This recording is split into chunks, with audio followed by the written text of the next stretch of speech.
vamos ahí a lo del e-commerce, ¿no? ¿Cuál es la diferencia de e-commerce y e-commerce? Que e-commerce puede ser en una página web, etcétera, es más genérico, mientras que el e-commerce está orientado netamente a celulares, ¿no? Vemos que hay más celulares que personas en el Perú, ¿no? Hay 38 millones de celulares, 24 millones de usuarios únicos. No me pregunten cómo salen estas cifras, porque yo tengo ciertas dudas también, pero es una referencia, ¿no? No hay que tomar el pie de la letra, eso es referencial. Año a año se van haciendo estas métricas y bueno, si siempre lo mides mal, pues siempre estará mal, pero es una buena referencia, ¿no? Hay que tenerlo con bastante cuidado estas cifras, pero lo que sí estoy seguro es esto de acá, ¿no? Que hay más celulares que personas. Y pues esto nos lleva a que no solamente en el Perú tenemos una alta demanda por servicios tecnológicos y sobre todo servicios web, ¿no? Porque al final de cuentas todo lo que termina en un celular, en un browser, son servicios web, en cualquiera de las formas, ¿no? Que existen.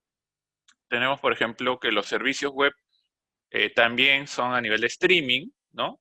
El famoso Netflix, que todo el mundo empezó a sacar sus cuentas, y estas son las cifras del crecimiento de los streaming, de las plataformas de streaming durante la pandemia, ¿no? Fíjense el crecimiento de un cuarto hacia otro, y esto no es gratuito, ¿no? Esto hace que, si bien crece la base de usuarios, lo mismo que dije anteriormente, la plataforma tecnológica tiene que estar bastante evolucionada, o tiene que evolucionar de la mano con la evolución del crecimiento de la demanda. Y en el mercado tecnológico pasa lo mismo, ¿no? En Amazon hay un crecimiento, en Apple, bueno, directamente los que exponen servicios de manera bastante visible son Facebook y Amazon, también han tenido un crecimiento importante. Ahora, ¿qué es lo que normalmente nosotros consideramos en el sistema web? Pues hay de todo, depende a quién le preguntes, ¿no? Según el área o el equipo que le preguntes, según el rol.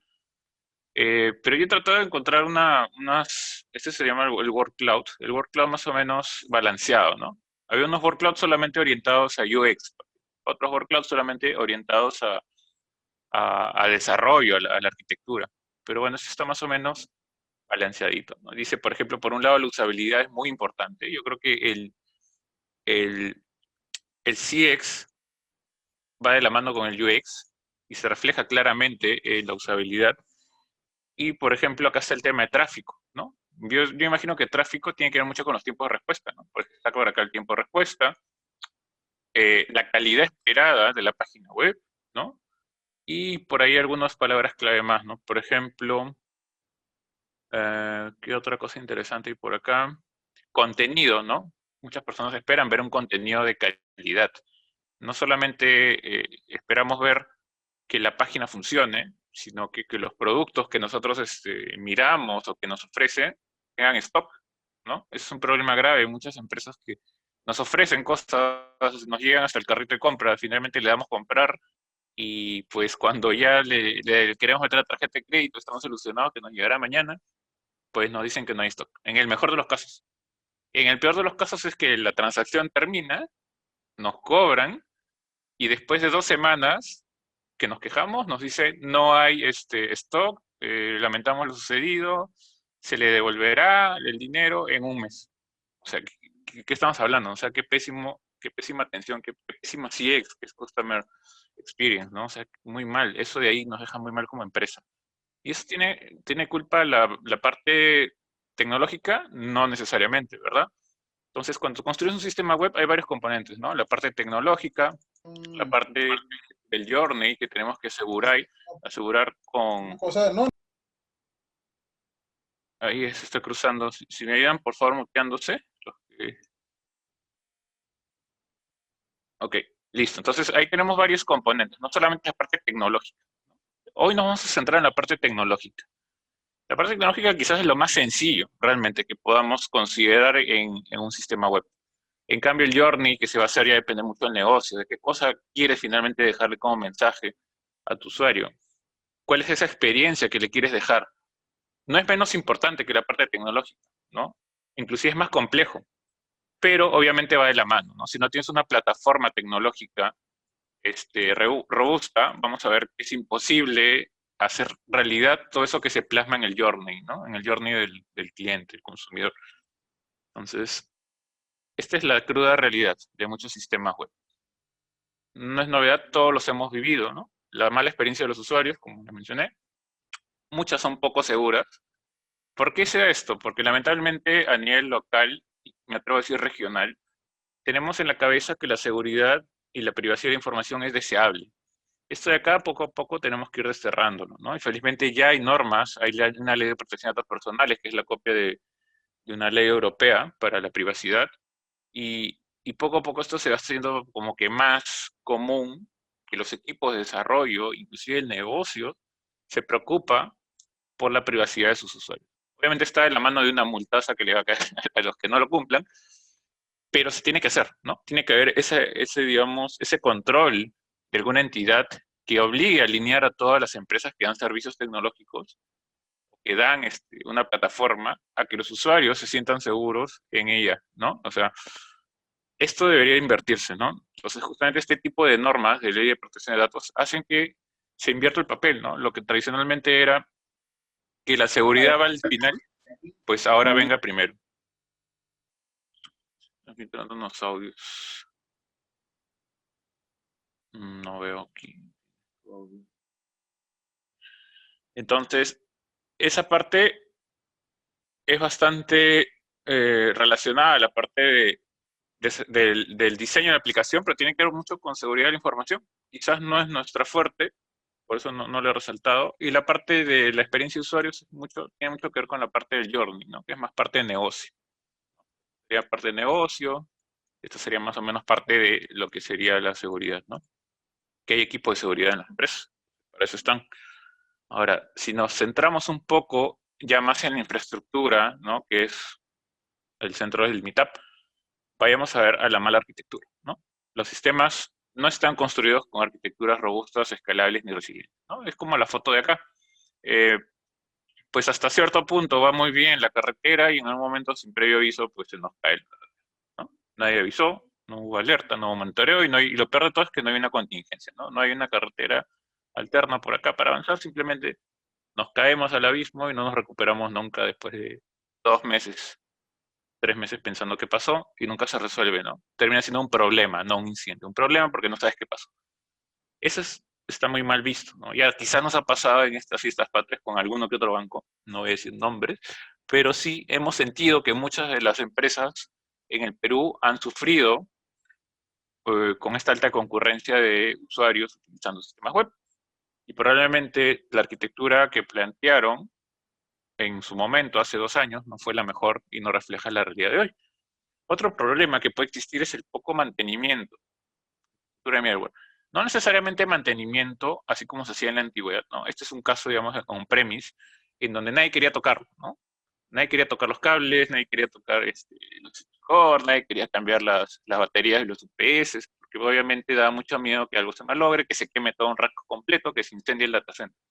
Y eso ocurría. Es verdad, yo trabajaba en un centro de datos físico mucho tiempo y la verdad que daba miedo pisar siquiera alguna baldosa de estas que por debajo no sabías que había. Y hasta te podías caer al subsuelo porque esto de acá está puesto encima nada más, hay un hueco.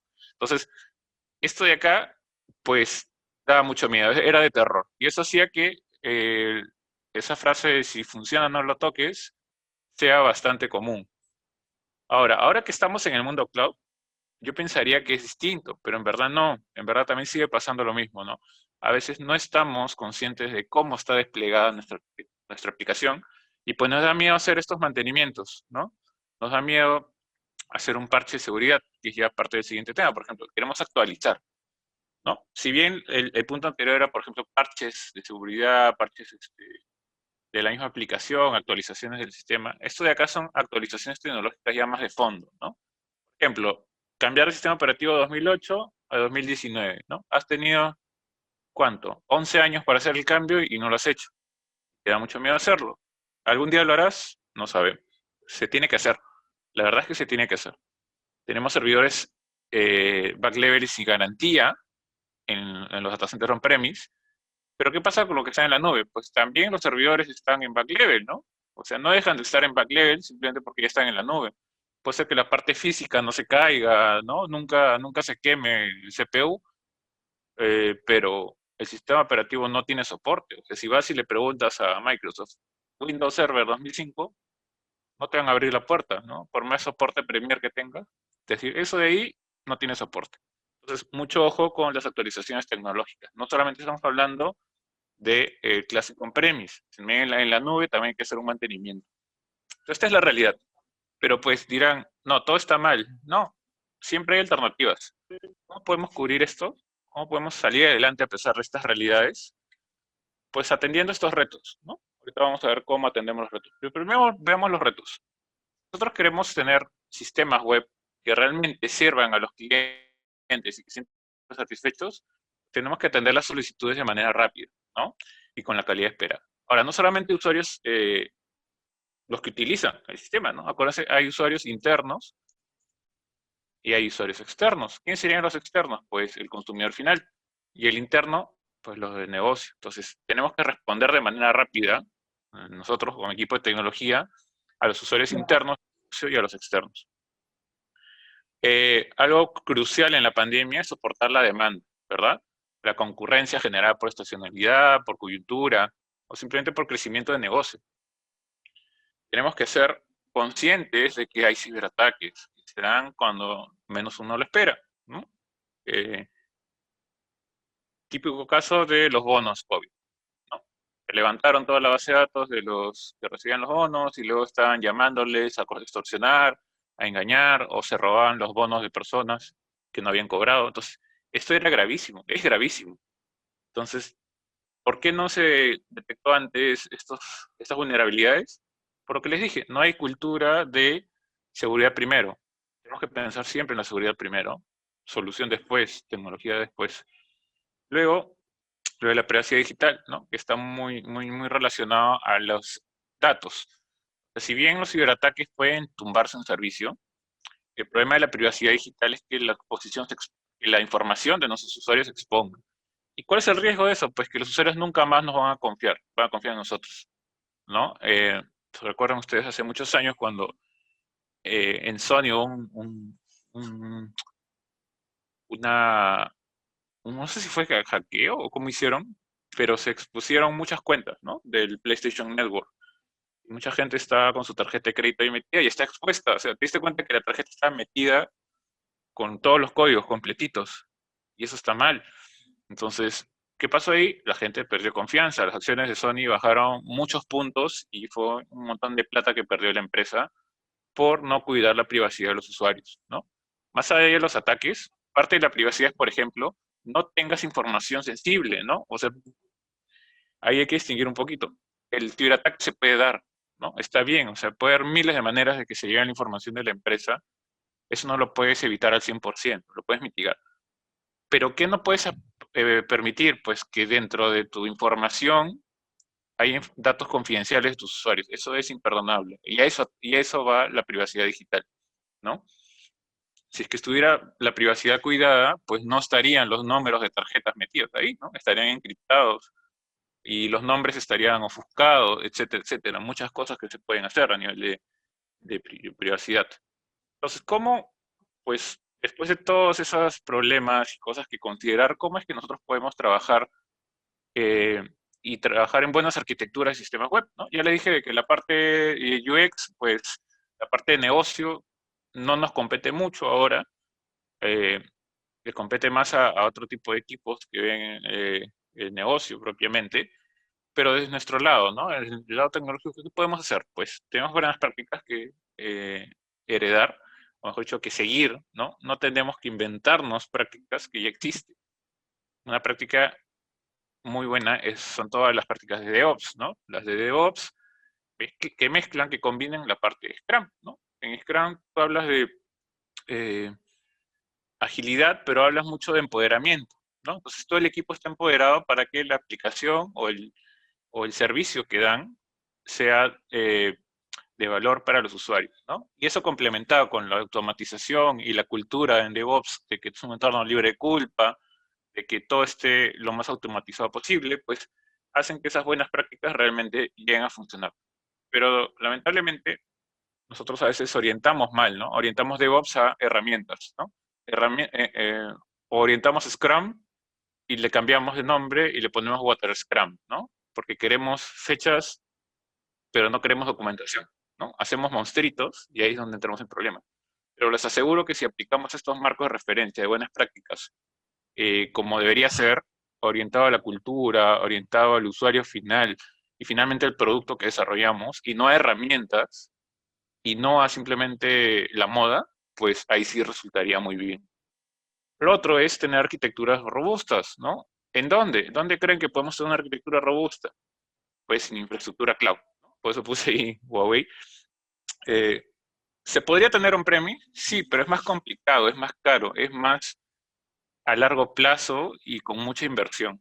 Entonces, la preferencia siempre es, inclusive los que ya trabajan con DevOps, sabrán que uno de los principios de DevOps te dice automatiza en la nube, ¿no? No necesariamente es así, pero va por ahí, ¿no? O sea, te dice utiliza la nube porque en la nube tú vas a poder hacer pruebas y puedes escalar de manera rápida.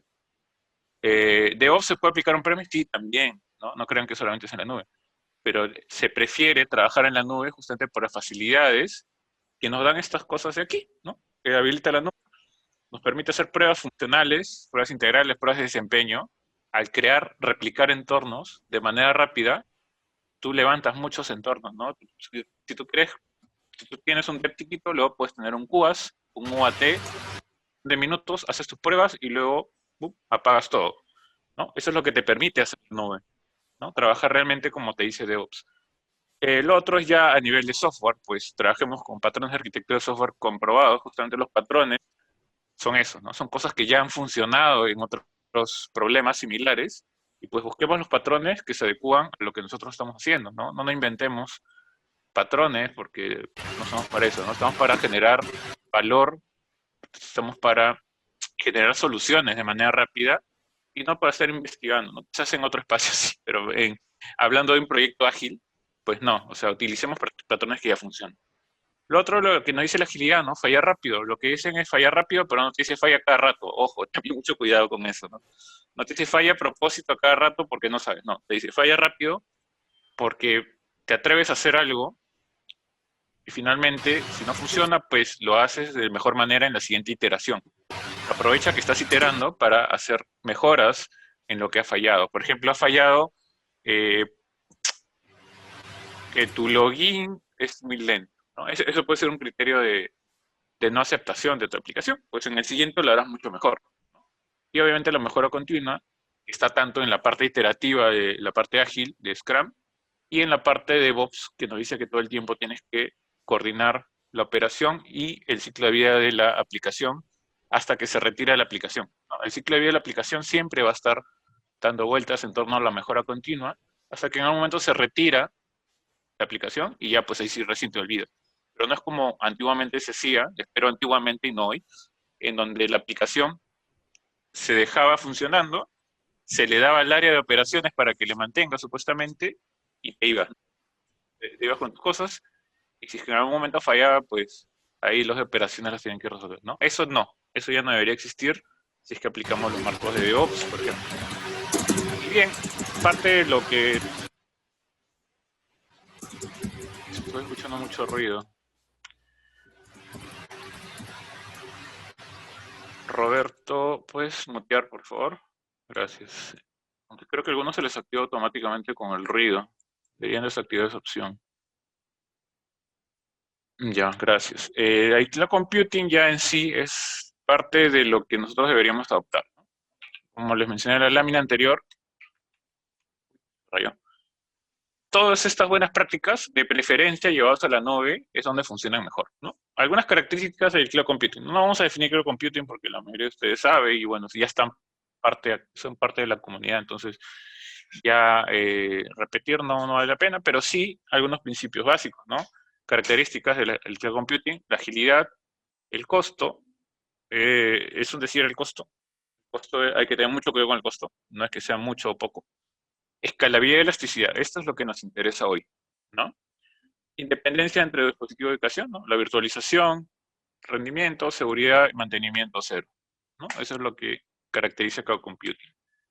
Esto es lo que nos interesa hoy, escalabilidad y elasticidad. Bueno, quizás algunos, yo a veces también me incluyo, nos confundimos entre escalabilidad y elasticidad. Acá un poco la lámina para aclarar las ideas, ¿no? Escalabilidad es que yo puedo crecer, ¿no? Capacidad de crecer. En la escalabilidad tenemos dos tipos de crecer, dos tipos o dos maneras de crecer. La vertical, que ¿en qué consiste la escalabilidad o el escalamiento vertical? Consiste en incrementar el número de recursos en una máquina, en un host, en un servidor virtual, en una SS, como queramos llamar. Entonces, esta computadora, de lo que tenía 2 CPUs, 4 GB de RAM, le duplico, es decir, un escalamiento vertical. Luego, no me queda suficiente y le duplico, y así sucesivamente hasta que me dé la virtualización, o el sabor, o el flavor del instante, ¿no? Le puedo poner 32 GB de RAM, etcétera. Pero ¿qué pasa? Yo dudo mucho que cuando tú le pongas la capacidad máxima, estés utilizando, perdón, estés utilizando todo el tiempo la capacidad máxima. Entonces, esta manera de escalamiento vertical no es eficiente, porque vas a tener, uno, que entre paso y paso vas a tener que hacer un shutdown del sistema operativo. Esto no es en caliente, no hay manera que sea en caliente esto, porque tienes que volver a paginar y todo, ¿no? Es imposible. Algunos quisieran que sea en caliente, pero no es, y no va a ser nunca, jamás. Aparte de que tienes que hacer un reinicio del sistema, tienes capacidad desperdiciada cuando llegas al máximo. Y ustedes me dirán, pero bueno, lo vuelvo a bajar. ¿Ya? ¿Y en qué momento bajas? ¿Quién decide cuándo vas a bajar? Quizás necesitas mucha experiencia o tener procesos muy estables y que tú ya sepas que siempre va a durar tanto y que necesitas tanto cómputo en ese momento. Ahí sí funcionaría, ¿ah? No está mal. Si tienes procesos muy estables, podrías optar por el vertical scaling, ¿no? El escalamiento vertical.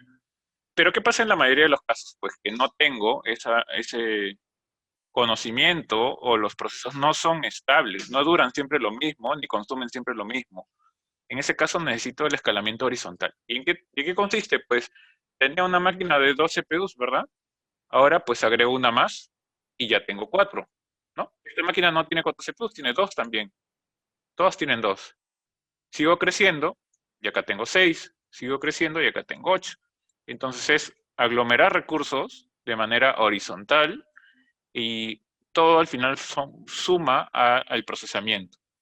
Esto de acá es lo que se prefiere, es la recomendación en cualquier nube. Y en Huawei Cloud tenemos la facilidad de hacerlo esto de manera sencilla, tanto para servidores virtuales como para clúster de contenedores, que es ahora lo que vamos a ver el caso. Eh, entonces, ¿qué es elasticidad? Pues la elasticidad va de la mano del autoscaling, ¿no? Ahora ya sabemos qué es el escalamiento vertical y horizontal. La elasticidad nos dice, en el tiempo, ¿no? En la elasticidad ya interviene el tiempo, tú puedes cubrir la demanda de manera elástica. La manera elástica es esta, ¿no? La manera elástica es en la que tú estiras y achicas conforme a tus necesidades en el tiempo. Entonces, ¿cómo yo genero elasticidad? Pues aplicando las reglas, las políticas de autoscaling, ¿no? Cuando tenga esta demanda, pues lo cubro con esa capacidad. Esta otra demanda la cubro con esta otra capacidad y cuando ya no tenga más demanda, pues reduzco la capacidad y esto se da de manera dinámica. Entonces, realmente la elasticidad es un concepto que nos habla de adaptarse, adaptar la capacidad a la demanda en el tiempo, ¿no? No confundamos. Pero bueno, ya sabemos que la elasticidad se aplica o se logra con el autoscaling que tenemos en Huawei. Algunos beneficios de las empresas no está de más. Algunos ponen como beneficios, a mí no me gusta poner como beneficio de cloud computing al costo. Como verán, el costo está al final a propósito. Yo a propósito he puesto el costo al final. En realidad, ¿qué cosa mejora el cloud computing? El time to market de herramientas digitales, ¿no? Esto sí lo hace, ¿no? Gestión simplificada de la infraestructura, ¿no? Bajo una consola y monitoreo adecuado tienes todo a la mano. Facilitador de iniciativas A/B testing. Esto sirve mucho para los sistemas web, ¿no? Sacas una funcionalidad, ves si funciona, si es que no funciona, la retiras al día siguiente o en unas horas. El A/B testing. Habilitador de iniciativas disruptivas, ¿no? Cosas, proyectos de Big Data, analítica avanzada, puedes enchufar cosas como IoT, iniciativas de realidad aumentada, realidad virtual. Todo esto lo podrías hacer on-premise, sí. ¿Te atreverías a comprar un servidor de, no sé, de 64 CPUs y 2 teras de RAM para una prueba de Big Data o de analítica? Pues nadie lo haría, ¿no? Si quieres hacer una prueba, pues primero te vas a la nube, ves que esté todo bien, Y si quieres, continúas en la nube, y si no, pues te compras tus servidores gigantescos en on-prem, ¿no? Pero es algo que todavía algunas empresas lo quieren hacer, tener su data center, está bien. Pero ¿dónde deberías probar primero? Pues en la nube, ¿no? Es por eso que dice habilitador de iniciativa, ¿no? Es la primera parte. Es como que el análisis para tomar las decisiones de si va o no al proyecto debería hacerse, yo creo, sí o sí en la nube, ¿no? Por estas características que les digo. Y vayamos a ver lo que son las pruebas de desempeño. Estoy viendo mi tiempo. Sí, sobrado. Estamos muy bien en tiempo. En pruebas de desempeño, pues tenemos que tener eso en la cabeza, ¿no?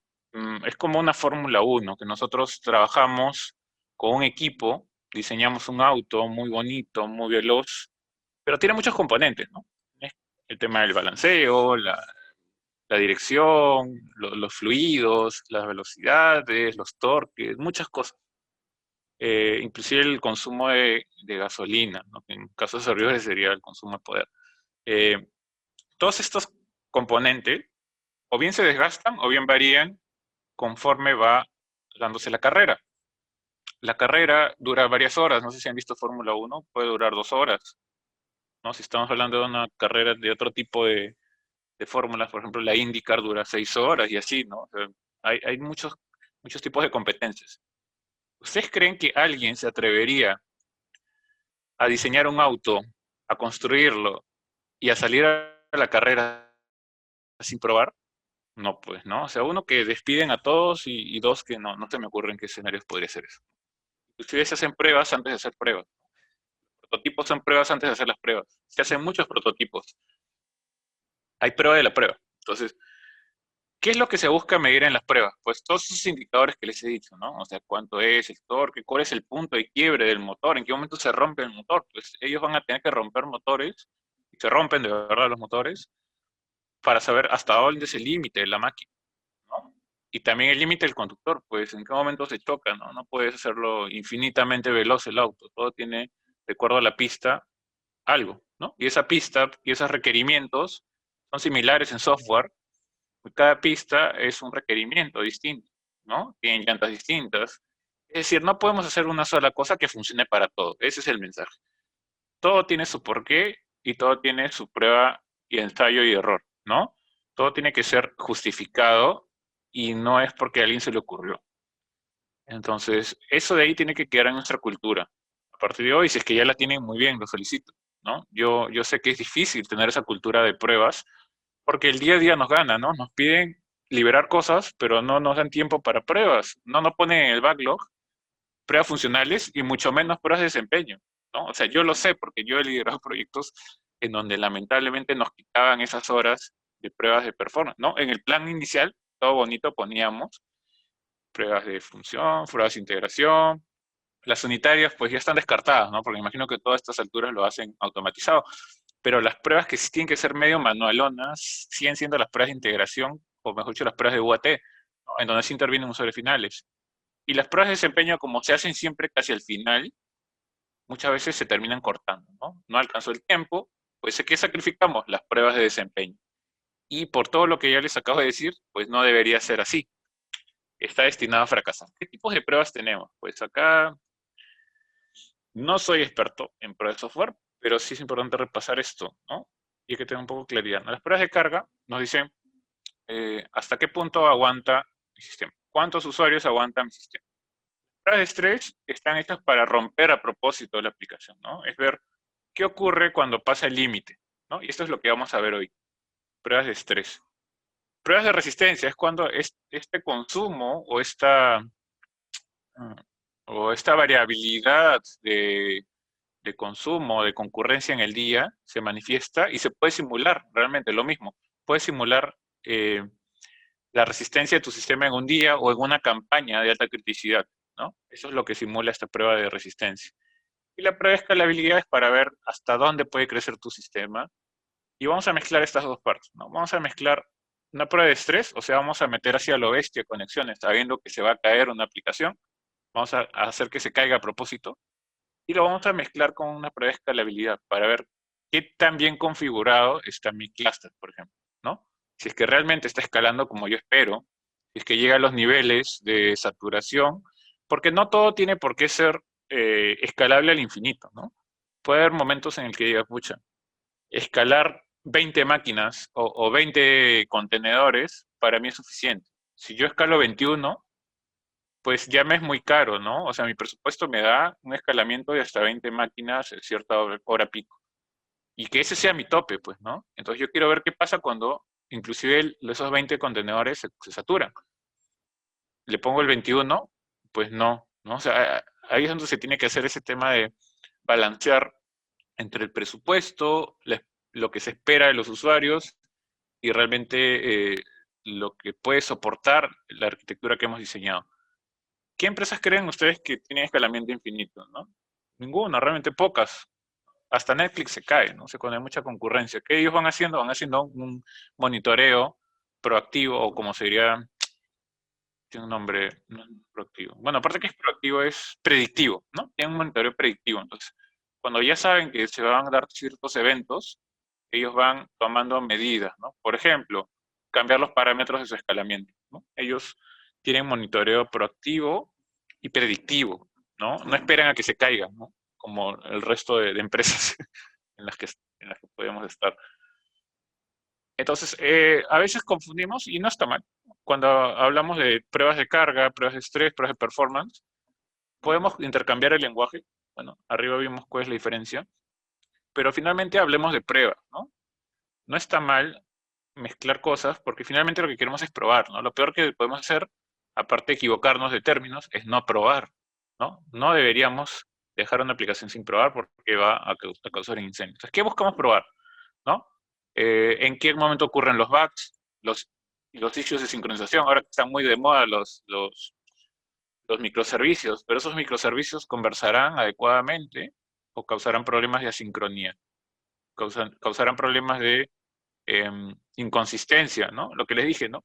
La tarjeta de crédito me descargó los 1.000 soles del producto, pero no había stock y nunca me llegó el pedido hasta que yo reclamé. Es un problema de sincronización, por ejemplo, que se podría dar inclusive a una plataforma moderna basada en microservicios. Entonces hay cosas, muchas cosas que debemos detectar, ¿no?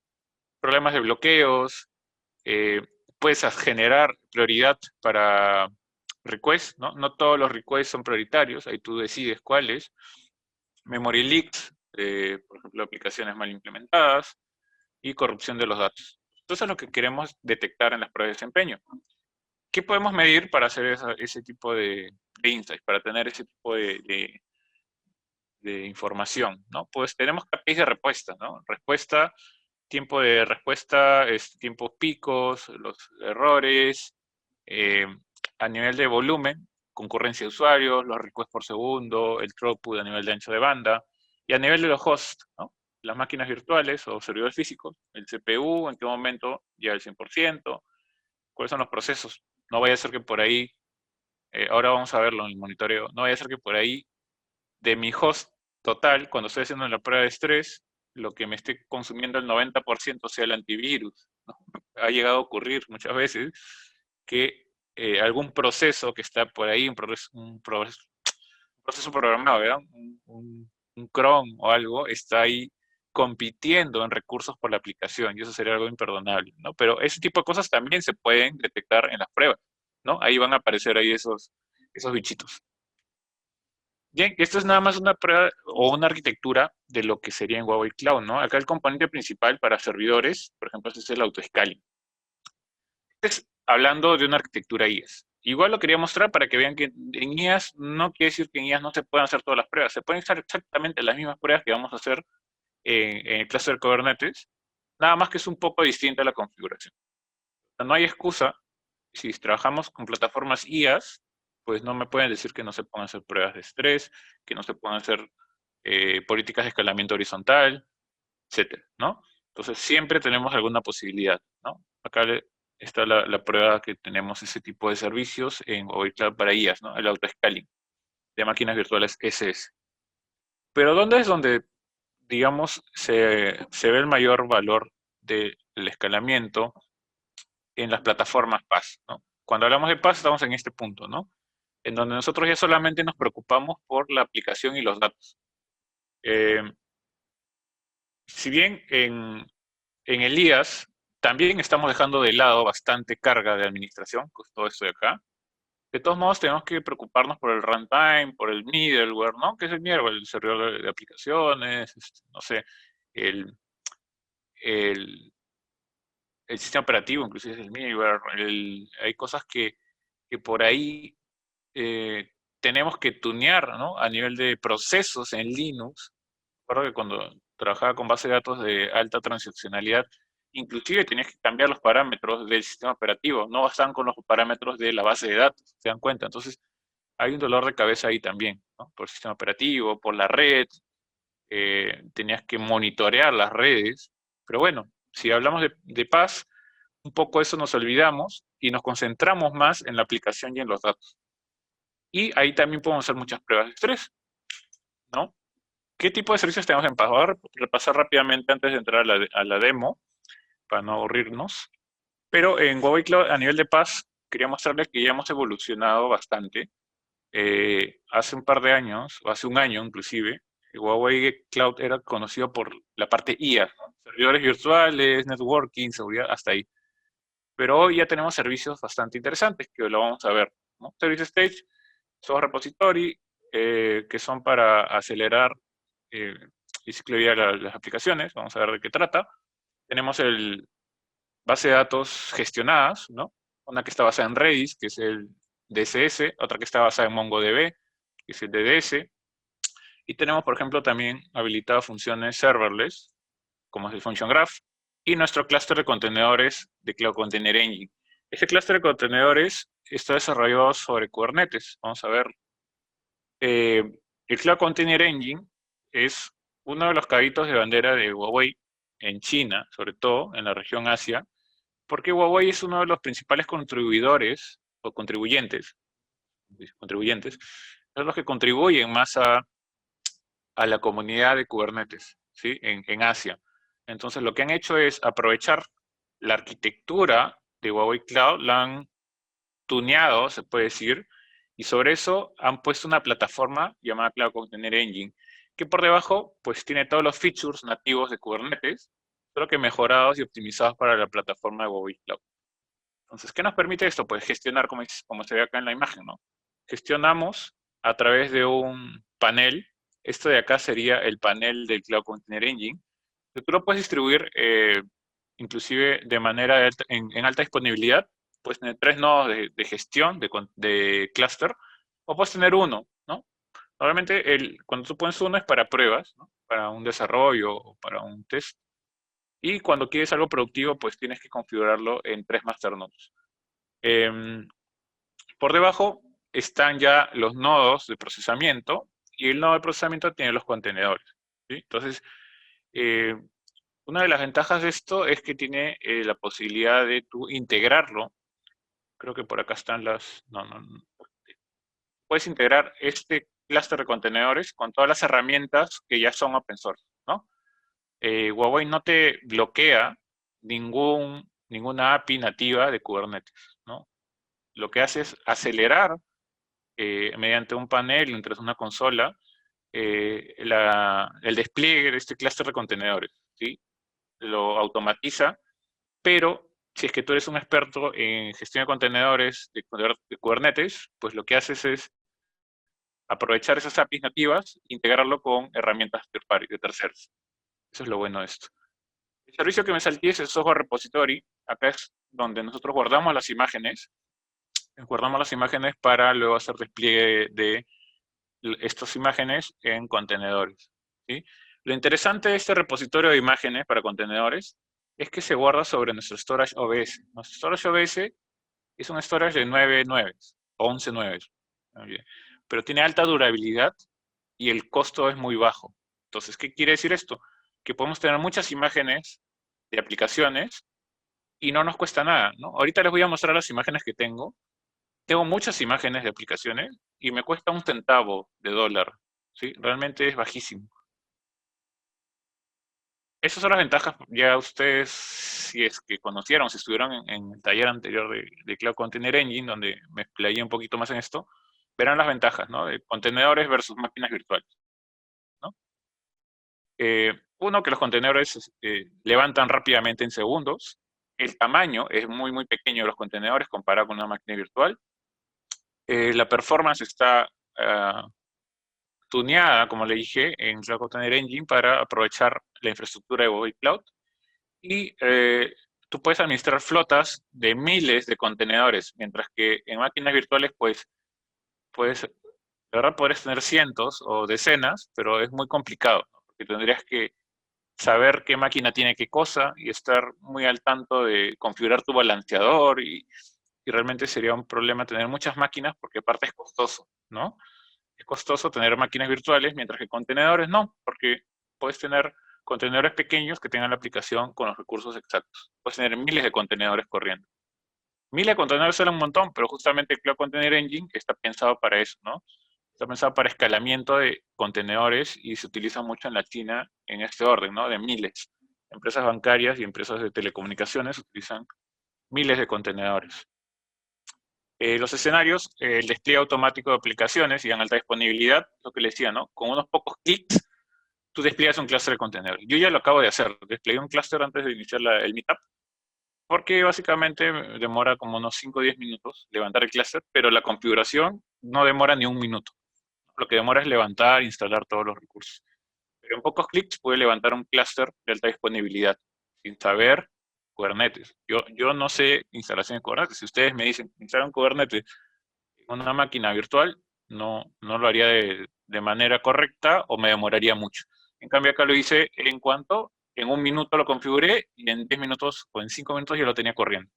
Eso es lo que nos dice este lámina. Lo otro es que aprovechemos que ya tenemos un clúster de contenedores, pues ya hagamos una estrategia de entorno, ¿no?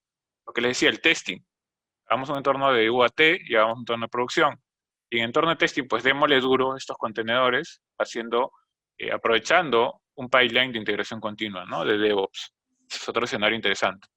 Esta es una arquitectura tradicional donde hay dos clusters, ¿no? Uno para el backend, que tenga una zona privada, es lo normal, y un frontend, una aplicación web que está en una zona pública. Nosotros vamos a trabajar en una zona pública. Esos son servicios complementarios que he usado para la prueba. Siempre me gusta repetir esto porque es importante que sepan que tenemos servicios complementarios que van muy bien con este tipo de plataformas o de servicios PaaS, ¿no? Si ya estamos utilizando servicios PaaS, ¿por qué utilizaríamos una base de datos instalada por nosotros mismos, ¿no? Pues aprovechemos y utilicemos una base de datos gestionada. En este caso, el Distributed Cache Service está basada en Redis y tal cual la aplicación funciona con Redis, funciona con el DSS de Huawei Cloud. Yo no le cambié absolutamente nada y ahorita vamos a ver cómo lo configuré. Tenemos también la base de datos de MongoDB. De igual modo, nosotros tenemos full compatibilidad con los drivers de MongoDB. Entonces, si ustedes ya tienen una aplicación en MongoDB y quieren utilizar una base de datos gestionada de MongoDB, lo único que hacen es cambiar el endpoint, la IP de el servidor, o en este caso sería el servicio. Tenemos despliegues de MongoDB en single node, replica set y cluster. Este servicio es bastante nuevo, me parece que todavía no lo hemos llegado a presentar en un meetup, sería importante hacer un meetup también de esto. ¿Qué nos hace, o qué nos permite hacer Service Stage? Nos permite hacer el ciclo de vida, o gestionar el ciclo de vida completo de las aplicaciones, desde el desarrollo, la integración continua, el despliegue y finalmente el mantenimiento. ¿Cómo así? Pues tiene estas facilidades, ¿no? Puedes gestionar entornos.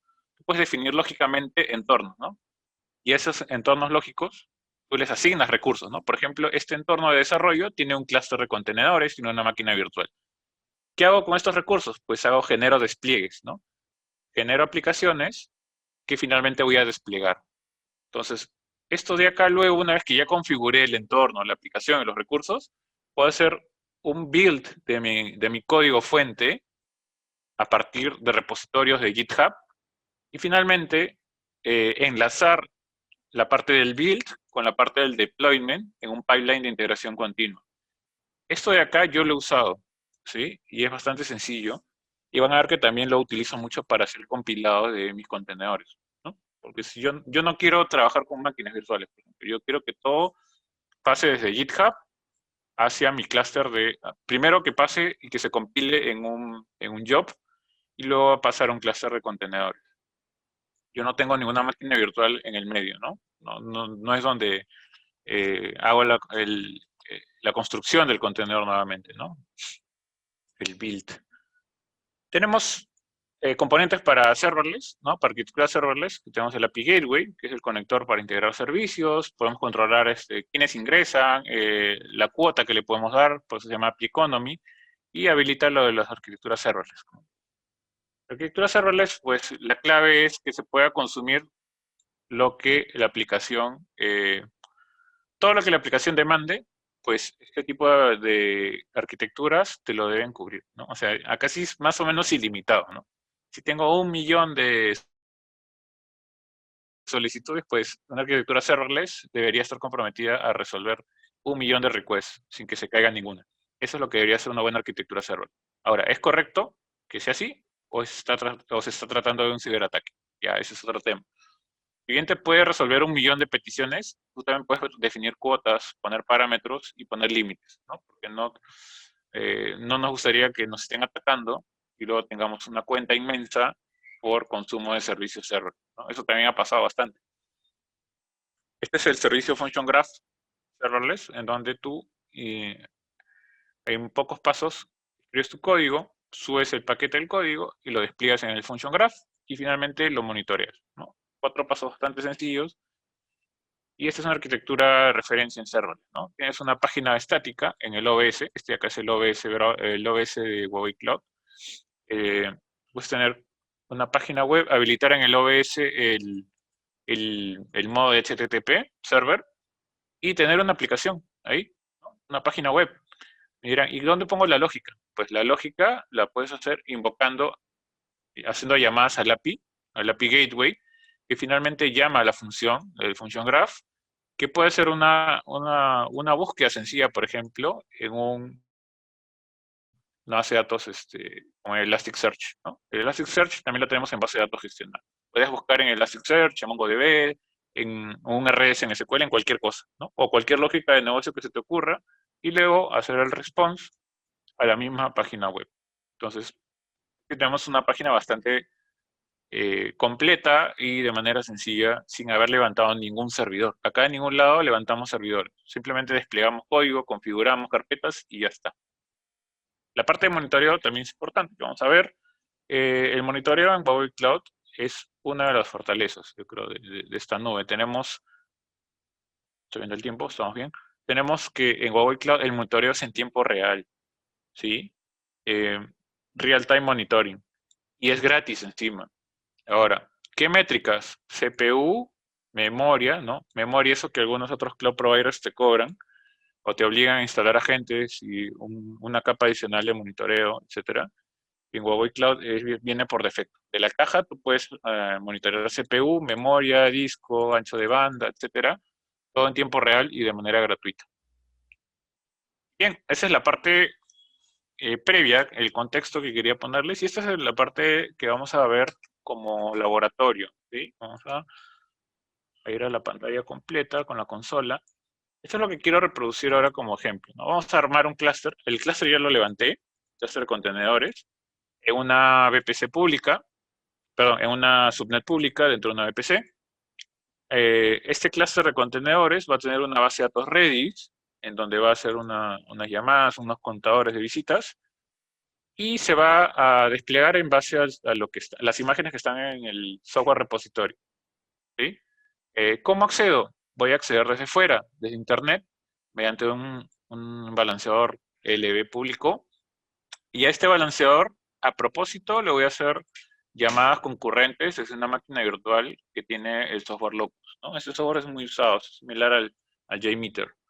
Pero yo prefiero este porque es más intuitivo y no tienes que meter mucho código, ¿no? Es bastante sencillo lo que voy a hacer. Obviamente hay pruebas mucho más avanzadas en donde tú vas a meter cases y todo eso, ¿no? Lo que yo voy a probar es simplemente peticiones y van a ver que sí me voy a tumbar la aplicación. Vayamos a levantar la máquina. Yo ya tengo el servidor Locus, ¿no? Que es donde voy a hacer las pruebas, que es este de acá. Esto ya lo tengo ok.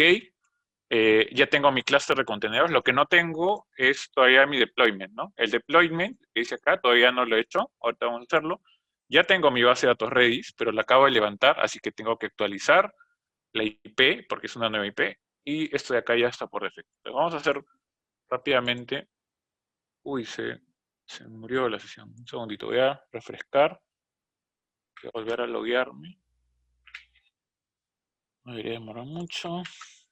Mientras estuve haciendo la PPT se hizo timeouts. Ahí está, ya.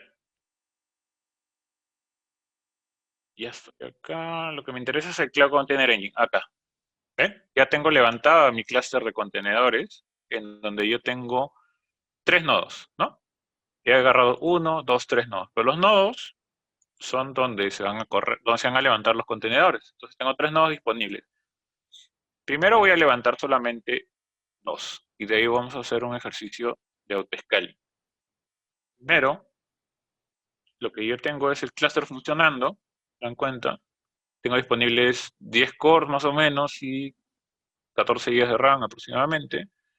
Y lo primero que voy a hacer es crear un deployment, ¿no? Un deployment, voy a desplegar una aplicación. No tengo ninguno, le doy create deployment. Vamos a ponerle appdemo 01. ¿En qué clúster? Pues el único que tengo, el namespace, no importa. Vamos a poner 2 contenedores, 2. Vamos a agregar el contenedor. Add container.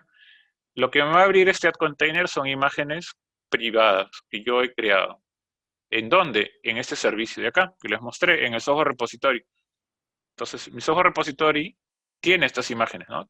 Tiene un test job, un test app y un Jupyter. En el test job tengo muchas versiones de la misma imagen, ¿no? Se dan cuenta, cada versión es una compilación nueva.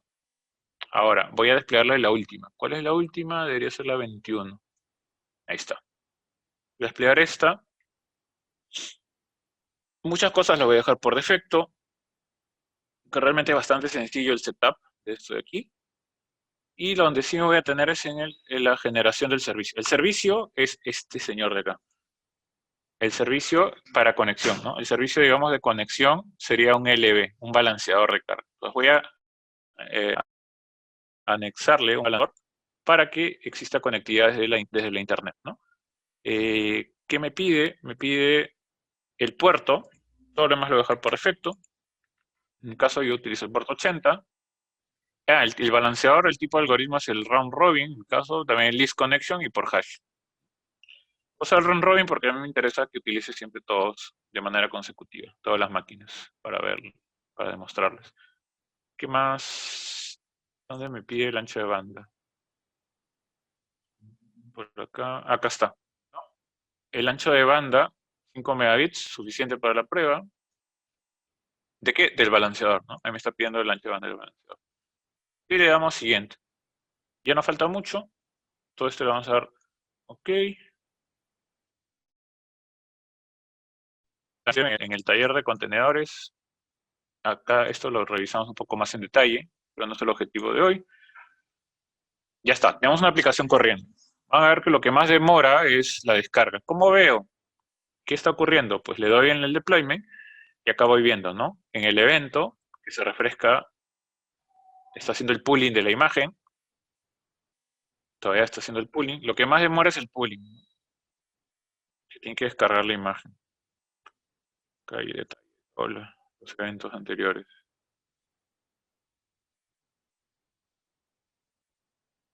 Ya está corriendo. Entonces, ¿cómo accedo a esta aplicación? Pues vamos a ver el servicio, ¿verdad? Creo un servicio y acá me dice cuál es la IP de este servicio. Vamos a ver. IP copiada. Voy a ponerlo en mi blog de notas. Este es el servicio a probar. IPs distintas. ¿Por qué tienes doble? Ya bueno. Este es mi servicio. Vamos a abrir una URL, una página web. Browser. ¿Por qué no copia?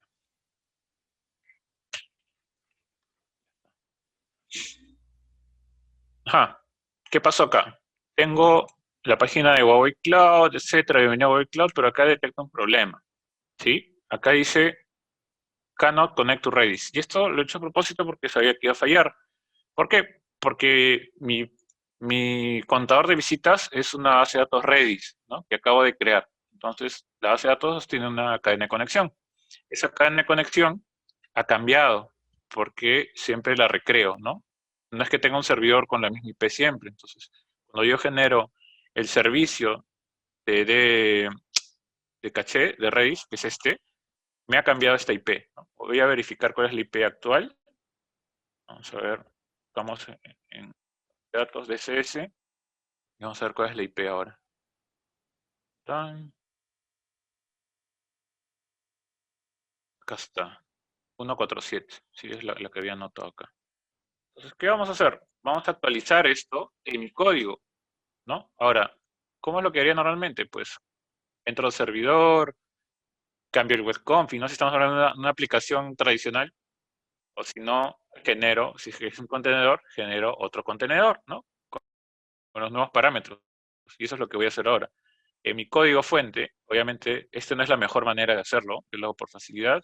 No utilizo variables de entorno. Debería estar en una variable de entorno, sí. Pero yo directamente en mi página web, ¿no? El aplicativo simple y sencillo, lo que puse fue esto, ¿no? El host de Redis, lo voy a ampliar un poquito, era este número. Ahora ha cambiado. Entonces lo vamos a editar y van a ver qué va a ocurrir. Ya. Actualizado, todavía no le doy commit ni nada. Vamos a ver el servicio. En el Service Stage, ¿se acuerdan que les comenté? Yo tengo una opción para hacer compilados, builds de aplicaciones. No solamente contenedores, a cualquier tipo de aplicación puedo hacer un build. Entonces lo que va a ocurrir es que este build, cuando yo haga commit en mi repositorio, va a empezar a ejecutar. Vamos a darle commit changes en la rama de develop. Ajá, perdón, se cae el browser. Impresionante, ya. No, ya terminó. Entonces, en mi servicio debería haber empezado un trabajo de building. ¿Ven? Se dan cuenta, yo no he hecho nada. Esto solito he empezado a hacer building a partir del evento del GitHub. ¿Sí? Entonces, estoy haciendo el build. No debería demorar mucho, pero si ustedes tienen dudas de qué está ocurriendo, pueden ver el detalle del log, no hay problema. Entonces, que son impacientes como yo, siempre veo y por si acaso voy viendo los logs. Eso también es algo bueno. Esto es como si estuvieran haciendo el build en una máquina, pero no han levantado ninguna máquina, ¿no? Ahí van viendo el progreso, pero como yo creo que va a terminar bastante bien, vamos a ir viendo otras cositas. Recuerden que les había dicho que vamos a revisar la parte de escalamiento. A ver, vamos a... Primero, tenemos una aplicación normal, ¿sí? Tenemos una aplicación normal. ¿Cuántos contenedores le puse? Vamos a buscar. ¿Cuántos pods tiene? 2 pods, ¿no? El demo, bla, bla, bla, que acaba en T5 y el que acaba en QS. Yo como sé que está llegando a los dos y que no es puro floro, pues acá le puse el hostname, ¿no? Acaba en QS y la siguiente petición, vamos a ver, la siguiente petición debería acabar en la otra. T5 está, ¿no? Está resolviendo entonces los dos, el QS y el T5. Ahora, yo me haría viejo si es que empiezo a probar, ¿no? Uno por uno. Para eso está el locus, ¿no? Aprovechemos mientras haciendo el build y hagamos una simulación. Primero algo chiquito. Usuarios a simular. Vamos a simular 20 usuarios en un ratio de 5 usuarios por segundo y vamos a probar nuestra aplicación. Creo que ahí nomás está bien. Ojalá que funcione así. Debería ser suficiente. Y ya está funcionando, ¿no? El locus está simulando peticiones a mi página web. Y lo que me da son estas métricas interesantes, ¿no? ¿Cuánto demora el request en milisegundos? Por ejemplo, acá, ¿cuántos requests hay por segundo? Y el número de usuarios actuales, ¿no? Entonces, realmente esto de acá, 20 usuarios no le va a hacer nada. ¿Y cómo yo sé que no le hace nada? Pues porque no empieza a tener todavía fallas, ¿no? Que tuviera fallas, acá la línea roja estaría creciendo, ¿no? Lo bueno es que no tengo fallas. Todos los requests están siendo atendidos de manera correcta. Ahora, ¿cómo lo depende? No, ya. Ahora, queremos ver que se caiga a propósito, ¿no? Pero primero vamos a parar esto, porque con 20 usuarios no es suficiente, y vamos a ver si ya está el despliegue para actualizar la aplicación. Vamos a ver, ya debería estar. Sí, ya terminó, Succeed. Ahora, ¿cómo hago la actualización? Pues de manera sencilla también. No tengo que tocar nada del balanceador, simplemente voy acá en Upgrade. Hay una pestaña de Upgrade y le digo a esta aplicación, a este deployment, mándame la versión 22. Ven que ya se generó una nueva versión, ¿sí? Este señor lo que hizo fue generar una nueva versión en mi SWR, en mi repositorio. Y hay una nueva versión disponible. Entonces vamos a enviarla. Y lo que va a hacer es de manera rápida va a desplegar y no va a dejarlo inactivo en ningún momento, ¿no? Lo que va a hacer es de manera inteligente hacer el despliegue.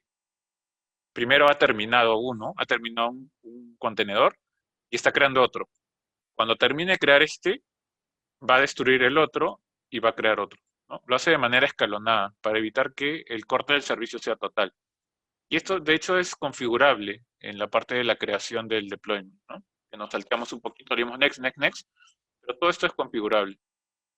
En este caso está por default, pero se dan cuenta que por default también funciona bien, ¿no? Entonces ya terminó dos contenedores y está haciendo el despliegue, ya, terminó el despliegue. ¿Tenemos que cambiar la IP? No, no tenemos que hacer nada. Vamos a ver. Ya debería ir cambiando. Ya no es ni T5 ni QS, ¿no? Debería ser otra cosa.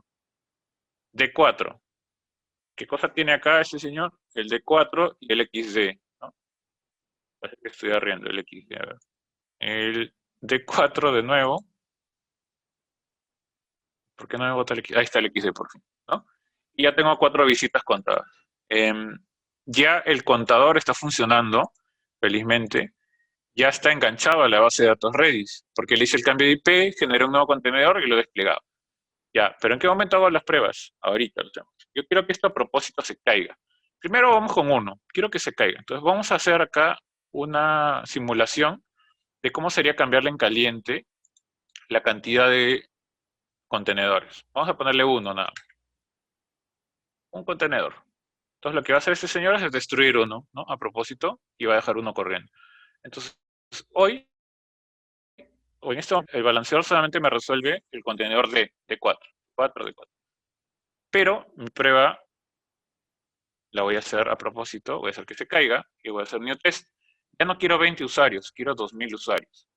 El spawn rate, pues que sea 20, ¿no? Para que se caiga rápido. Y el mismo servicio, ¿no? Es la misma IP. Vamos a empezar. Y esto en cierto momento se debería caer. ¿Dónde puedo ir haciendo el monitoreo aparte del locus, ¿no? En el locus me devuelve lo que la respuesta me dice, ¿no? El response, ¿no? Las métricas del response. Gran parte de las métricas del performance test. Pero ¿dónde puedo ver cómo se comporta el servicio? En el monitoreo del mismo Cloud Container Engine, ¿no? Acá hay un servicio, un tab de monitoreo. Quiero que vean qué tiene, ¿no? Estas son las peticiones de la primera prueba, bastante sencilla. Y estos son a nivel de CPU y a nivel de memoria. ¿Dónde podemos ver otro monitoreo detallado? En el dashboard. Acá tengo en el dashboard principal, se dan cuenta, acá tengo el monitoreo a nivel de CPU y a nivel de memoria, y yo puedo entrar acá a ver el detalle inclusive de los procesos, ¿no? Recuerden que les comenté que podíamos ver inclusive a nivel proceso. ¿Cómo así? Tengo la lista de nodos, por ejemplo. El master node generalmente no pasa mucho. Donde deberíamos ver son los workers o los workloads. Por ejemplo acá, ¿no? El pod monitoring. Todos los pods que han existido aparecen ahí por defecto hasta que pasa un tiempo y ya se van borrando. Y el app demo actualmente tiene una carga 2.4. Esto va a demorar en actualizar un poquito. Vamos a ver cómo va el locust. Miren, ya hubieron pérdidas de request, ¿no? Ya hubieron errores en los requests. Obviamente el procesador seguramente ya está a más del 90% para que llegue a no tener respuesta. Fíjense, lo voy a ampliar un poquito más. Entonces ya están habiendo errores en los requests. Los tiempos de respuesta ya son terribles, ¿no? Estamos hablando de 40 segundos, ¿no? Es inaceptable. Y el número de usuarios está muy arriba, ¿no? Está en 2000 usuarios. Entonces, ¿qué está pasando? El clúster ya colapsó, ¿no? ¿Pero por qué ha colapsado? Porque tengo solamente un nodo, un contenedor. Vamos a entrar, vamos a ver el contenedor. Por más que tenga varios, bastante capacidad de cómputo, lo que yo realmente estoy atacando directamente es al contenedor. Entonces, por más que el clúster tenga bastantes recursos disponibles, Lo que me limita es la cantidad de nodos y la configuración de los nodos, ¿no? Entonces vamos a ver cómo está el monitoreo del deployment, nuevamente. Monitoring, ya acá ya está en rojo, ¿no? Ya voló, ¿sí? Entonces voy a abrir otra más. Voy a tener las dos vistas, ¿no? Ahora, estas métricas son del Cloud Eye, como les decía, ¿no? De la parte de monitoreo de Huawei Cloud, que me los da en tiempo real y de manera gratuita. También quiero ver este dashboard. Acá debería haber reventado el deployment. Ajá, acá está el deployment, ¿no? Workload Monitoring, CPU Usage 74. Debería estar en más, pero como está en promedio, se queda en 74. Ahora, a mí no me interesa que esté en, o mejor dicho, lo que más me mueve la aguja no es el porcentaje de CPU, sino lo que a mí me preocupa es esto, ¿no? Que haya requests que no tengan respuesta. Lo que vamos a hacer es, mientras sigue las pruebas, vamos a configurar en caliente el autoscaling. Y van a ver que esto de acá va a reducirse, ¿no? Los tiempos o los errores van a llegar a cero nuevamente. ¿Cómo así? Pues hagamos eso. Actualmente tengo uno, que está rojito, y vamos a configurar una política de autoescalamiento de nodos, perdón, de nodos no, de contenedores. Vamos a crear una política. Hay dos tipos de políticas de autoescalamiento. Hay la política de workload, o sea, de los nodos, perdón, de los contenedores y otros de los nodos, ¿no? Esa es la parte física, digamos, y esta es la parte de los contenedores. La parte física es un poco más, eh, digamos, un poco más difícil hacer la prueba así de manera tan rápida porque ya necesitas una flota bastante grande de contenedores, ¿no? Y tendremos que meterle mucha prueba de estrés, bastante carga. Inclusive el locus en un servidor ya no sería suficiente. Tenemos que hacer un clúster de locus, ¿no? Un clúster de simuladores de carga, ¿no? Pues, pero igual, en algún momento se puede hacer. Déjame ver si es que en adelante podemos hacer un node scaling, pero por ahora vamos a hacer un workload scaling. Funciona a nivel de nodos, perdón, no, a nivel de contenedores. Vamos a crearle la política, porque no hay ninguna política. Van a ver que es bastante sencillo. Entonces vamos a ponerle política, cualquier nombre. Perdón, a ponerle CPU. ¿Sí? Me interesa ver la de CPU. ¿Cuál es el workload asociado? Mi app demo 1. Y esto sí es interesante. Me va a decir, ¿cuál es tu rango de pods, de contenedores? Pues yo creo que mi valor mínimo sea 1, que es lo que tengo actualmente, que es cuando no haya carga en absoluto, solamente tenga un contenedor dando servicio. Quizás no es lo adecuado, ¿no? En un entorno productivo mínimo deberían haber 2, pero bueno, como es prueba lo voy a dejar en 1. Quiero que mi valor máximo sea 3. ¿Sí? Entonces, lo que va a hacer esto va a fluctuar entre 1 y 3 contenedores. Cooldown period. Esto de acá me va a decir, ¿cada cuánto tiempo yo voy a revisar que la política se cumpla o no? Normalmente 5 minutos y 3 minutos está bien, pero para casos de prueba yo quiero que sea rápido. Entonces voy a poner 1 minuto, 1 minuto. Vamos a agregarle la regla. ¿Qué regla en este caso? Pues tenemos a nivel de CPU y a nivel de memoria. Yo quiero por CPU. El valor esperado, yo normalmente creo que el 25% es un valor bastante razonable de un servidor o de un contenedor, pero ¿en qué momento o cuál es mi umbral para yo decidir que scale down? ¿No? O sea, ¿en qué momento yo voy a decidir y decirle, ¿sabes qué? Reduce la cantidad de contenedores de nuevo a 1.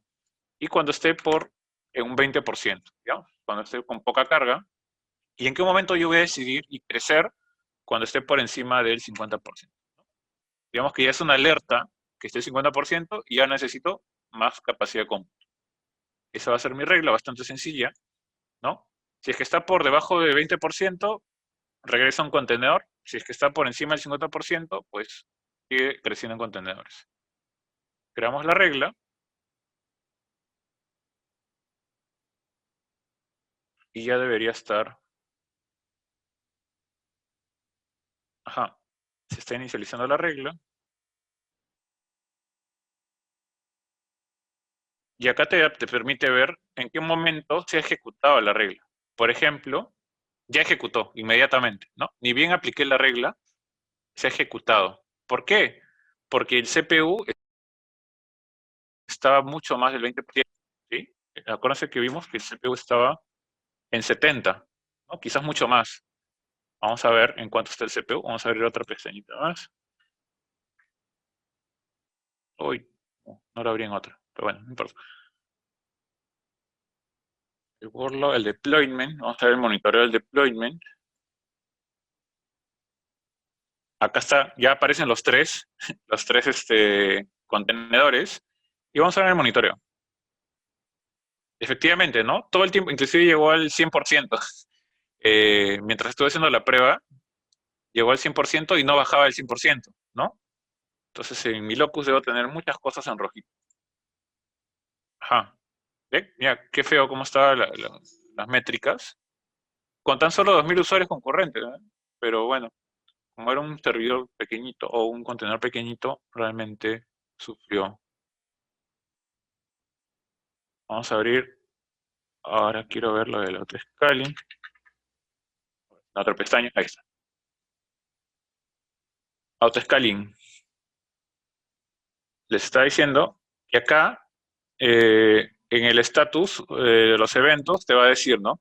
¿Qué política se aplicó y por qué, ¿no? Primero, la política de scale up, ¿no? Para arriba. Subió a 3 contenedores. ¿Por qué? Porque la utilización del CPU estaba por encima del 50%. Entonces, ahora, seguramente, si es que le sigo dando refresh y es que hago un monitoreo un poco más largo, va a empezar a bajar este consumo de CPU. Y debería reflejarse también a través de el locus, ¿no? Empezar a ya dejar de tener requests en rojo, ¿no? No sé si se queda pegado o está avanzando. Por ejemplo, acá el tiempo de respuesta ya bajó, ¿no? El tiempo de respuesta desde que creé esa política más o menos a las 7:20, ¿no? Y para que me crean, vamos a ver a qué hora se aplicó la política. Y para eso nos sirve el log de eventos, ¿no? Para ver si realmente está funcionando la política. Sí, miren, 7:19. A las 7:20, casi inmediatamente después, empezó a bajar los tiempos de respuesta, ¿no? Entonces, sí está funcionando la política de escalamiento, pero lo que hay que ver es si es suficiente, ¿no? Porque acá todavía sigo teniendo unos errores. Y podemos seguir jugando, ¿no? Podemos trabajar en la política y ponerle quizás que ya no sea solamente 3, sino que sean 5 para que realmente el tiempo de respuesta sea el óptimo, ¿no? Y que ya no tengamos estos errores. Vamos a ver el monitoreo cómo va. A ver, cierro, actualizo. Probablemente sea necesario agregarle más contenedores. Y de hecho que el clúster da para más, ¿no? Da para miles, como le dije. Todavía sigue saturándose, miren. Vamos a ponerle muchos más. Y con eso vamos acabando la demo. Hay que hacer que no se sature. Vamos a ver, autoscaling. Esta misma política la vamos a actualizar. Yo creo que me da espacio para ponerle 10, ¿no? Así. El objetivo es que no se sigan cayendo las peticiones. Update. Está escuchando un audio por ahí. Y mientras tanto aprovecho que se aplica la política. Hay una pregunta por ahí, Sebastián. Sí, Mientras vemos. es una pregunta que me mandó un asistente, Ricardo. Sí, el locus es bastante sencillo, como ven, acá está. Y hay muchas, ¿no? Pero los que yo más uso es el locus y el JMeter. Por ahí para hacer testeo de aplicaciones, perdón, testeo de endpoint, de microservicios, de servicios web, existe también, hay otro que no me acuerdo. Mm, se me fue. Pero son bastante conocidas, ¿no? Es buscar ahí en Google, hay cuáles son las más conocidas, pero realmente recomiendo el Locus, porque es bastante sencillo para hacer pruebas básicas.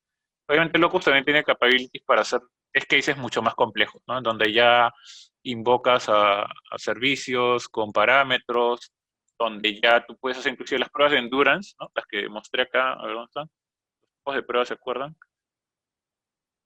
Este tipo de pruebas, los de endurance, de resistencia. Tú puedes programar en el locus primero 5 usuarios, de ahí 10, de ahí 2000, ¿no? Y cambiar y alternar entre los requests.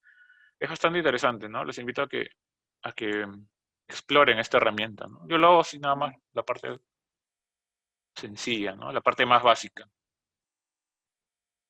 Bien, vamos a ver creo que le he dado mucho, muchos, muchas, muchas solicitudes y está que sufre la pobre aplicación. Vamos a ver dónde está mi... Ah, no le di update. ¿Qué pasó? No le di update. Con razón decía, ¿por qué sigue saturado? Ahora sí lo que va a hacer es va a tratar de escalar a 10 si es que sigue saturado.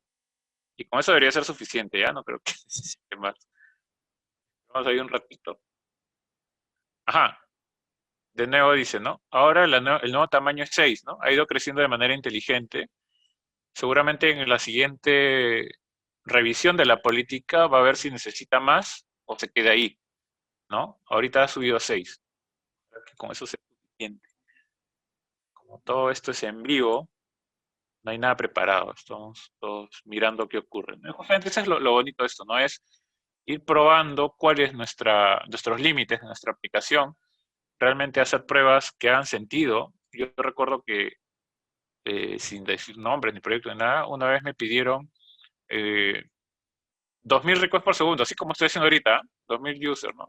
2000 requests por segundo en un microservicio, me pidieron. Y nosotros lo hicimos. Como desarrollo, cumplimos, ¿no? Hicimos nuestra prueba de estrés. ¿No?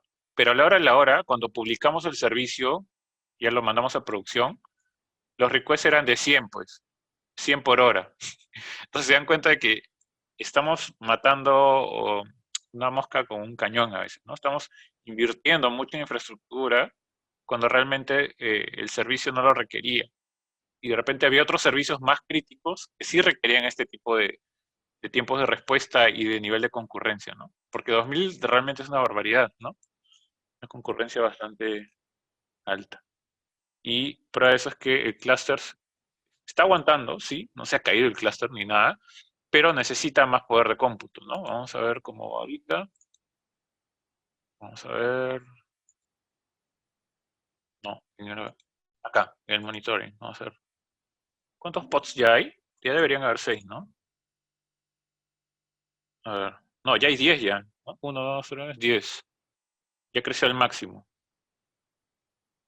Y esperemos que ya haya bajado.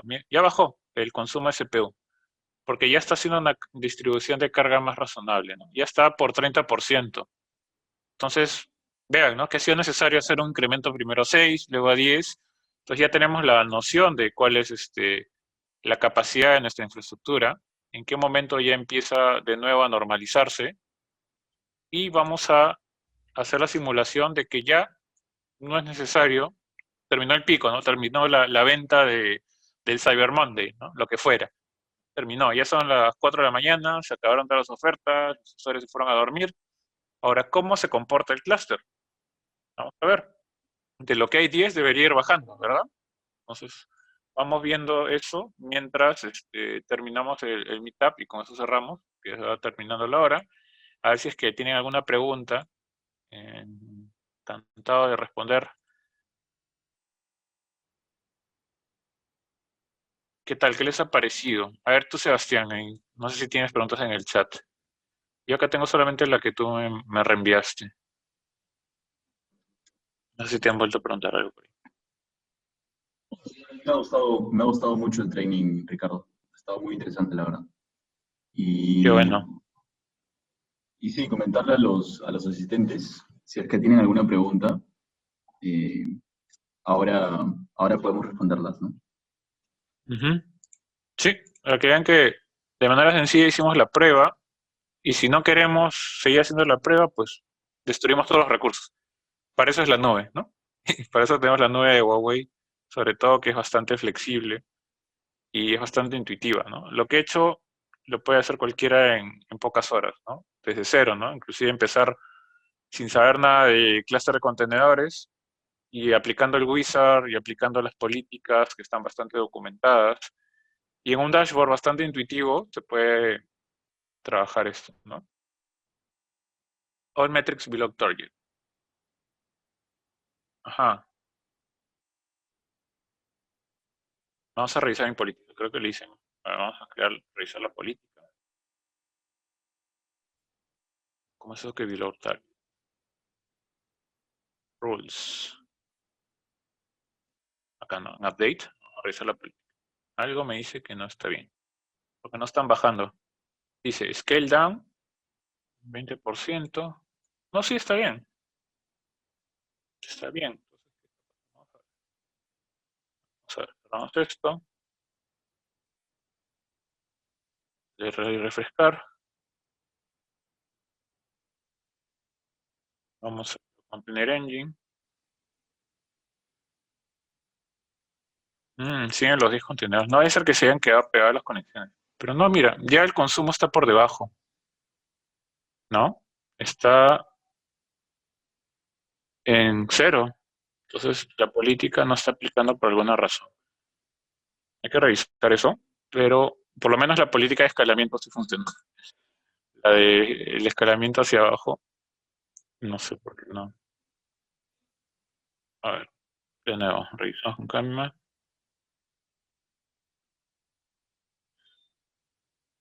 Threshold. Y la métrica igual es de donde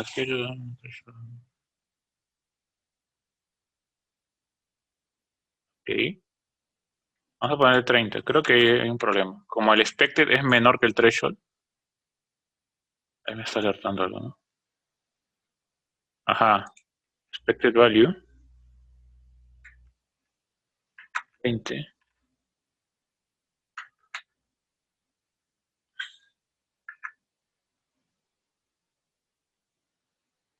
Debería aplicar esto. No sé por qué no está aplicando.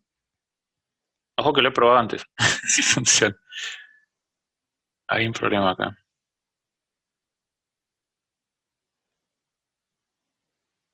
Size.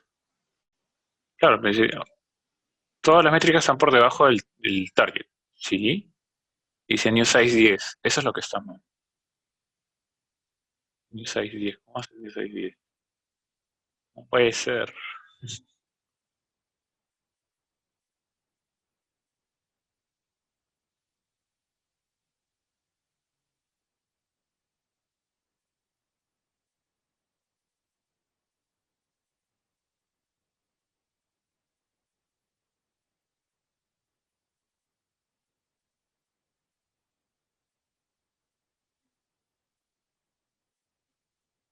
No.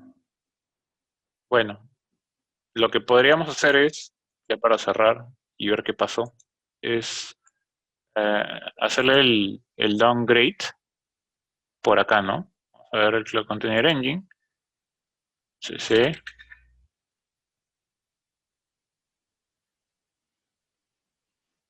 Qué extraño. Yo lo he probado varias veces y funciona bastante bien. Vamos al deployment.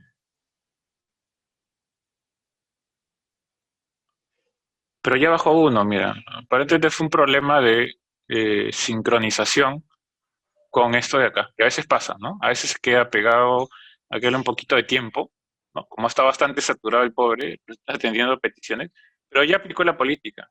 Miren, justo, ya está ya por tirar la toalla. Pero ya aplicó la política de hacer el escalamiento hacia abajo, ¿no?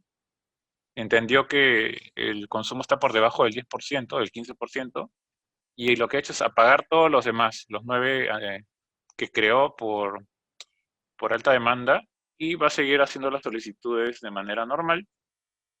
Y acá está, ¿no? Hubieron como 130.000 solicitudes en la prueba.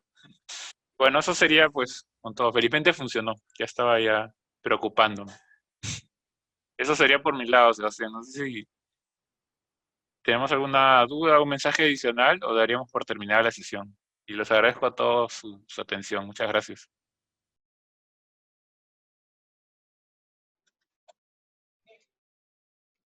Bueno, muchas gracias. Ahí también están escribiendo en el chat, Ricardo, unas preguntas. No sé si ya vas a contestarlas, creo que sí.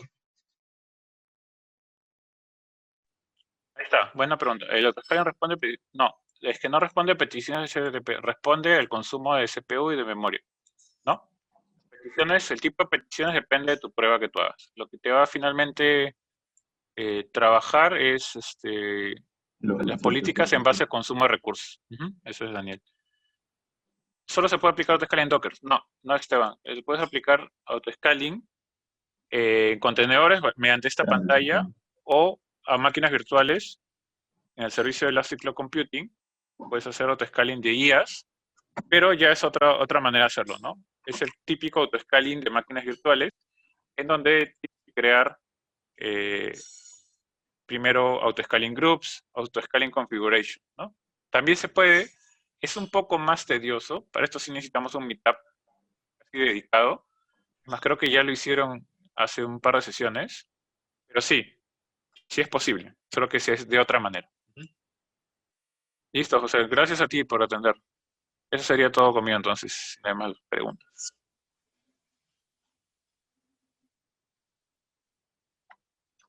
Bueno, muchas Genial, gracias a todos los asistentes. gracias. También quería anunciar que para los próximos entrenamientos es muy probable que agreguemos una dinámica al final de los trainings en las que se haga una pregunta acerca del mismo training que se ha dado y que los asistentes puedan comprobar sus conocimientos en nuestra nube, ¿no? Y obviamente esta pregunta también tendría ahí un pequeño regalo de parte de Huawei, ¿no? Así que manténganse al tanto de nuestros entrenamientos. Cada 2 semanas, como todos saben, hacemos estos entrenamientos, así que esténse pendientes porque, Preguntas bueno, con premio, ¿no es cierto? así Y es, Ricardo. Sebastián, vas a conseguirnos relojes, todo. De todo, de todo, de todo. Smartwatch, está bien, celulares, muy bien. El arquitecto no participa, eso sí, ¿eh? Qué mal, ya. Gracias a todos, buenas noches entonces. Hasta luego, fue un gusto. Dale. Bueno, muchas gracias con todos.